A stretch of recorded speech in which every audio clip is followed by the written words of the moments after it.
நாம நீங்கள் எந்த படத்தை பற்றின ரிவ்யூ பார்க்க போகிறோம் அப்படின்னு பார்த்தீங்கன்னா பூத் பங்களா அப்படிங்கிற படத்தை பற்றின ரிவ்யூ தான் பார்க்க போகிறோம். ஸோ ரிவ்யூக்கு போக நம்ம சேனல் சப்ஸ்கிரைப் பண்ணிங்க, அப்படி லைக்கும் போட்டுருங்க. இந்த படத்துடைய கதை என்ன அப்படின்னு பார்த்தீங்கன்னா நம்ம ஹீரோவோட குடும்பமே மன்னர் குடும்பமாக இருக்காங்க. ஸோ பெரிய மன்னர் பரம்பரைனால அவங்களுக்கு சொத்து அரண்மனை எல்லாம் இருக்குது.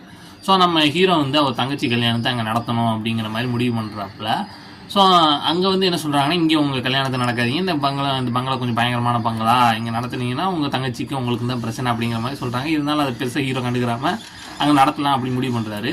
ஸோ அப்போ ஒரு அங்கே இந்த கல்யாணம் இதெல்லாம் ஏற்பாடு நடந்துட்டு இருக்கும்போது அங்கே ஒரு உருவம் ஒரு பயங்கரமான மிருகம் மாதிரியான உருவம் அவங்கள தாக்குது. ஸோ அந்த உருவம் யார், அந்த நபர் யார், அவங்க அதையே இவங்களெல்லாம் தாக்குறாங்க, அங்கே என்ன நடந்துச்சு அப்படிங்கிறத மீறி கதையாக வச்சுருக்காங்க.